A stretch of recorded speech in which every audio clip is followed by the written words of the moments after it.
Salve meus amigos, sejam bem-vindos mais uma vez ao nosso ambiente de estudos do cardiosite.com.br e hoje eu começo essa videoaula fazendo a seguinte pergunta para vocês.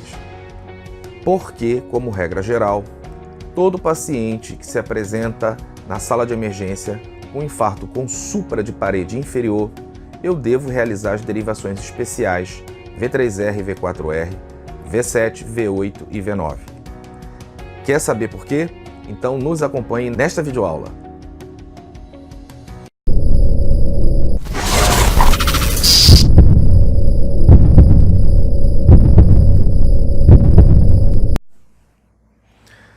Então vamos aqui para o nosso slide e a pergunta, da nossa videoaula de hoje é: por que, como regra, todo IAM com supra de parede inferior eu preciso realizar as derivações especiais V3R, V4R, V7, V8 e V9? Só para a gente aqui lembrar, as derivações convencionais do eletrocardiograma, elas são dadas pelos eletrodos dos membros, que são braços e pernas, e os eletrodos precordiais, que vai de V1, daqui, até V6. Esses eletrodos formam as derivações convencionais do eletrocardiograma, são 12 derivações.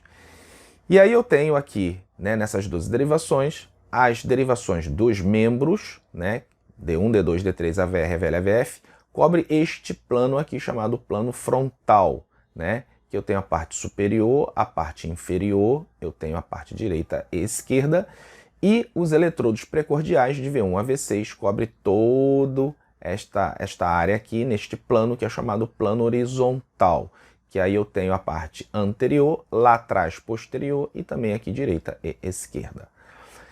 O que é o sistema axial? O sistema de 6 derivações dos membros, que é D1, D2, D3, AVR, AVL, AVF. A gente já viu que cobre todo o plano frontal, esse plano aqui em vermelho.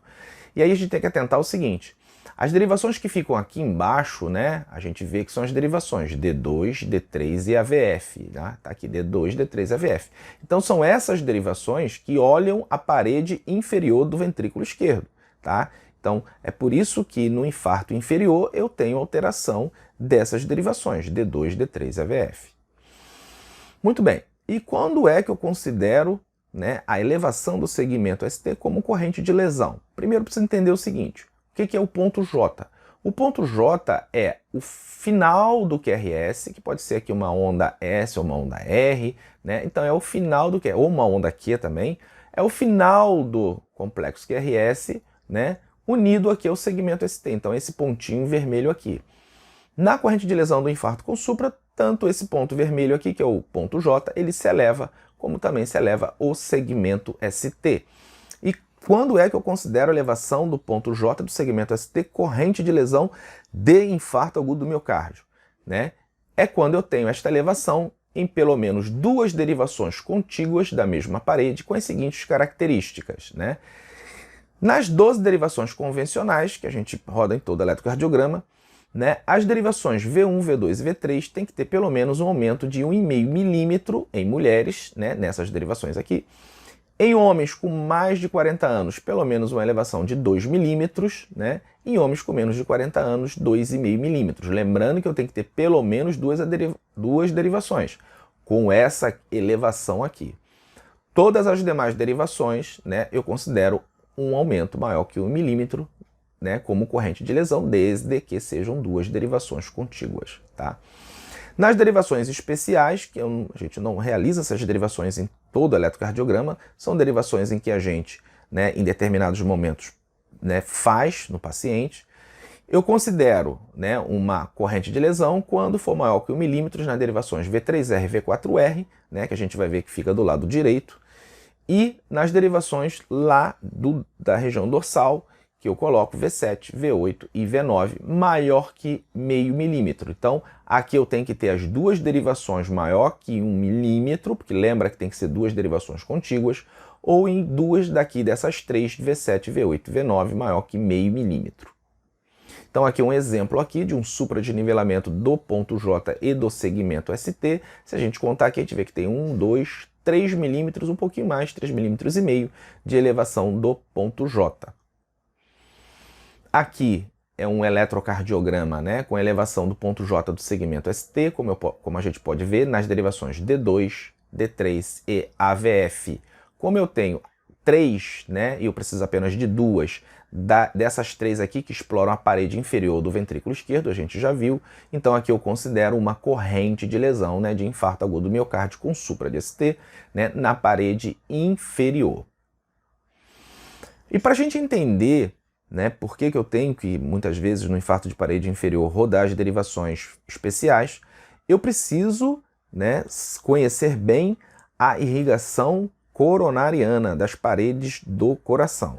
Então aqui, ó, a gente tem 2 coronárias que saem do seio de Valsalva, né? Do lado direito sai a coronária direita, que vai irrigar aqui todo o átrio direito, vai irrigar a grande parte do ventrículo direito, ela vai descer por esse sulco atrioventricular aqui, vai lá para trás, ó, ela está saindo aqui, vem aqui para trás, e quando ela chega aqui, a coronária direita pode emitir, né, este ramo aqui, chamado ramo descendente posterior, que em 85% das vezes, né, a coronária direita faz isso, ela emite esse ramo descendente posterior.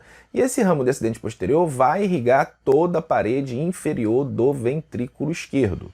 Tá? Então, ela, em 85% das vezes, a coronária direita vem por esse sulco atrioventricular, chega aqui na chamada cruz do coração, que é a interseção do sulco atrioventricular com o sulco interventricular, desce aqui formando a descendente posterior ou artéria interventricular posterior e também forma esses ramos aqui, os ramos ventriculares posteriores.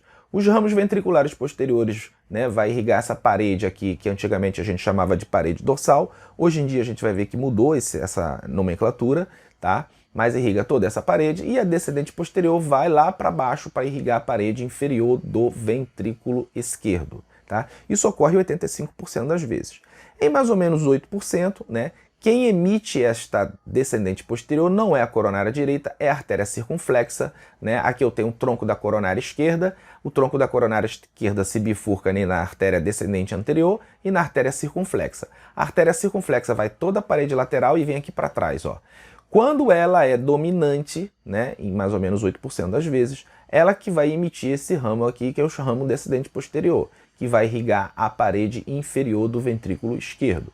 Ao mesmo tempo, ela vai também emitir as artérias ventriculares posteriores, né, que vai irrigar essa parte mais posterior do ventrículo esquerdo.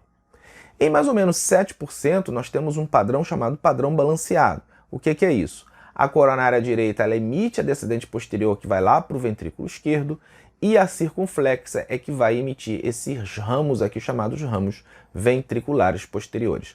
Então, eu tenho 3 condições. A primeira condição, a coronária direita emite a descendente posterior e essa vai irrigar a parede inferior do ventrículo esquerdo. Numa outra situação, a circunflexa ela é dominante, ela que vai enviar o ramo descendente posterior para a parte inferior do ventrículo esquerdo, a parede inferior do ventrículo esquerdo. E mais ou menos 7% das vezes, né, eu vou ter um padrão balanceado, ou seja, a descendente posterior vai ser emitida pela coronária direita e a artéria circunflexa vai emitir as artérias ventriculares posteriores, que vai pegar toda a parte mais posterior do ventrículo esquerdo, tá? Lembrando que a coronária direita, ela, além de, na maioria das vezes, irrigar a parede inferior do ventrículo esquerdo, ela também vai irrigar a maior parte do ventrículo direito, tá? Ventrículo direito. E aí, quando eu tenho um infarto de parede inferior, aqui uma visão posterior do coração, né? Aqui é uma visão anterior, aqui é uma visão posterior. Então, quando eu tenho um infarto da parede inferior, lembrar que são as derivações D2, D3 e AVF que olham essa parede, eu vou ter, quando eu tenho um infarto com supra, eu vou ter um supradesnivelamento do segmento ST nessas derivações, e aqui eu posso ter algumas condições. Ou é a coronária direita que está irrigando isso aqui, que infartou, ou é a artéria circunflexa que está irrigando esta área aqui e infartou.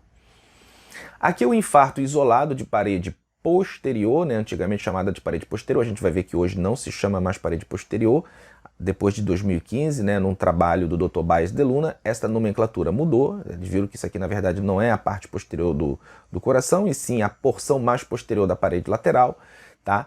Esse infarto isolado aqui, ele é geralmente dado pelas artérias ventriculares posteriores, que pode ser tanto o ramo da coronária direita, que vem lá da frente, como o ramo aqui da artéria circunflexa, que vem dessa parte mais lateral.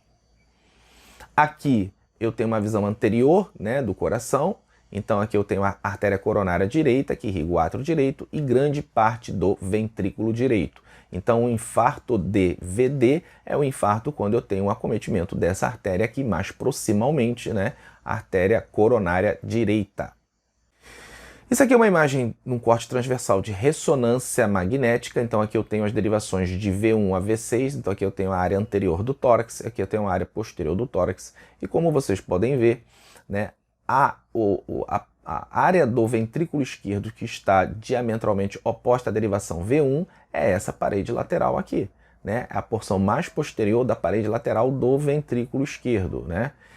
Isso foi publicado em 2015, né, num trabalho do Dr. Baez de Luna, em que ele viu que o chamado infarto de parede posterior, na verdade, não era de parede posterior, era de parede lateral. Ele utilizou a ressonância magnética. Então, de 30 pacientes que ele analisou com infarto, né, antigo chamado infarto dorsal, eles viram que, na verdade, não pegava esta parte dorsal, que o coração não tem essa parte dorsal, que, na verdade, o que acontecia era o infarto da porção posterior da parede lateral, da porção mais posterior da parede lateral. Tanto é que em 2016 a terceira diretriz sobre análise e emissão de laudos eletrocardiográficos, essa diretriz, pede para seguir isso aqui, ó, os termos parede posterior e dorsal não devem ser mais utilizados, né, em vista das evidências atuais de que o registro obtido por V7 a V9, na verdade, se refere à parede lateral do ventrículo esquerdo. Essa referência 93 que eles colocaram aqui é exatamente aquele trabalho do Dr. Baez de Luna.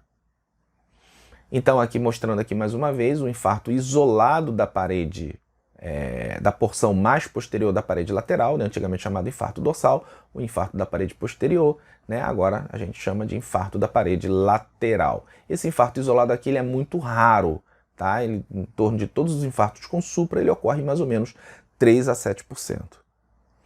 E para a gente entender o que é a imagem em espelho do infarto com supra. Imagem em espelho é o seguinte: vamos supor aqui que nessa porção mais posterior da parede lateral do ventrículo esquerdo, antigamente chamado parede dorsal, eu tenho uma oclusão total da artéria coronária, né, que vai ocasionar um supradesnivelamento do segmento ST. Então eu formo aqui um vetor de corrente de lesão que vai apontar de dentro da cavidade para fora da cavidade.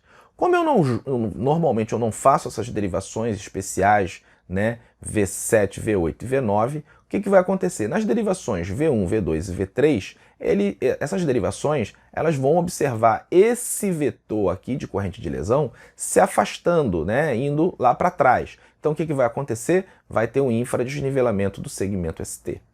Tá?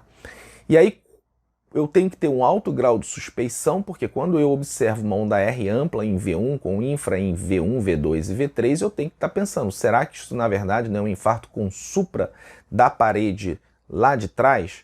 E aí eu preciso colocar essas derivações V7, V8 e V9, e aí essas derivações elas vão ver este vetor se aproximando, e aí sim vai registrar o supradesnivelamento do segmento ST. Geralmente, quando é que eu tenho, né, um acometimento dessa porção mais posterior da parede lateral do ventrículo esquerdo, antigamente chamado de infarto dorsal, né? Eu geralmente vou ter quando eu tenho isso aqui, ó. Eu tenho elevação do segmento ST em D2, D3 e AVF, ou seja, eu tenho infarto com supra de parede inferior.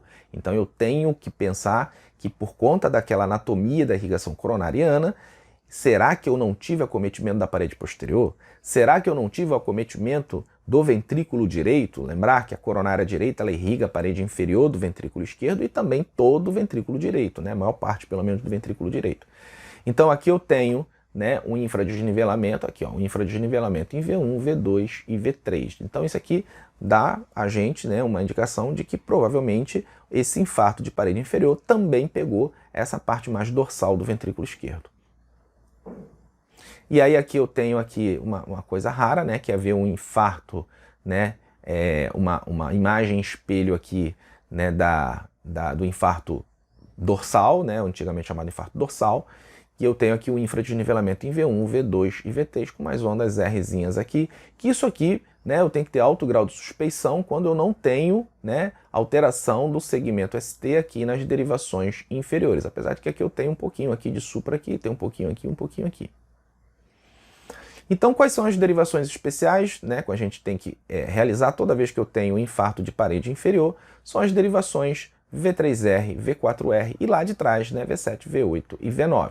Então, como é que eu faço para rodar essas derivações V3R e V4R? Né? Eu coloco os eletrodos, rodo normalmente o ECG, V1, V2, V3, V4, V5 e V6 aqui. Depois eu pego, né, deixo o V1 e V2 aqui e pego as derivações V3, V4, V5 e V6 e passo aqui para o lado direito, tá certo? Rodo o eletrocardiograma, desprezo todas as outras e fico só com essa V3R, essas duas, V3R e V4R. E depois eu pego os eletrodos V4, V5 e V6 e coloco lá nas costas, né? Aí eles vão formar as derivações V7, V8 e V9. Lembrando que V7 aqui na linha axilar posterior, V8 aqui bem no ângulo da escápula e V9 na linha paravertebral. Isso aqui é uma coisa rara, né, da gente ver, mas a gente tem que ter alto grau de suspeição, né? Toda vez que eu observo infradesnivelamento do segmento ST, né, difuso assim, seguido de um supra de AVR, né, ou um supra aqui de V1, né, mas principalmente de AVR, eu tenho que pensar em lesão grave do tronco da coronária esquerda. Vejam bem, suspeitei de lesão grave do tronco da coronária esquerda, eu preciso encaminhar esse paciente imediatamente para o cateterismo, para firmar o diagnóstico, fechar o diagnóstico. Tá? Eu não posso dar essa bobeira, eu não posso ficar, né, com esse paciente sem realizar imediatamente um cateterismo cardíaco, porque lesão de coronária esquerda, lesão grave de coronária esquerda, é uma lesão que pode causar morte súbita no paciente. Então eu preciso dar um destino a esse paciente, eu preciso encaminhar esse paciente imediatamente para a hemodinâmica. Então, em resumo aqui, a gente pode ver o seguinte, que o infarto com supra de ST isolado da porção mais posterior da parede lateral, antigamente chamado de infarto dorsal, né, é um evento raro, como a gente viu, ele isoladamente, em torno de 3 a 7% de todos os infartos com supra, né? Então é bem raro. Né? Mas nós devemos ter um alto grau de suspeição quando aparece uma onda R ampla em V1 e o infra em V1, V2 e V3, tá? Outra coisa, o acometimento da porção mais posterior da parede lateral do VE geralmente vem acompanhado, como a gente viu, né, de infarto da parede inferior, né, o que a gente costuma mais ver. Toda vez que eu tiver D2, D3, AVF com supra, eu devo avaliar as derivações especiais V3R, V4R, V7, V8 e V9, tá certo? Para saber se pegou ventrículo direito e parede, né, posterior ou porção mais posterior da parede lateral. Atentar para as formas de apresentação de infra-DST difuso com supra de AVR, né, e V1, que isso pode significar acometimento grave do tronco da coronária esquerda, tá? Então isso aí é uma coisa que a gente tem que estar atento, porque esse paciente precisa rapidamente ser encaminhado para a sala de hemodinâmica. Muito bem, eu espero que vocês tenham gostado, né, dessa aula. Se quiser lá nos acompanhar, lá nos seguir lá para ver os nossos cursos, as nossas aulas no Instagram, é só lá, buscar lá, @cardiosite. A nossa página do Facebook é @cardiosite.educ, né? E o canal nosso do YouTube é o meu canal, o canal do Dr. Anderson Luiz, tá certo? Nos acompanhe lá nas redes sociais. Eu espero que você tenha gostado dessa aula e até a próxima. Um grande abraço.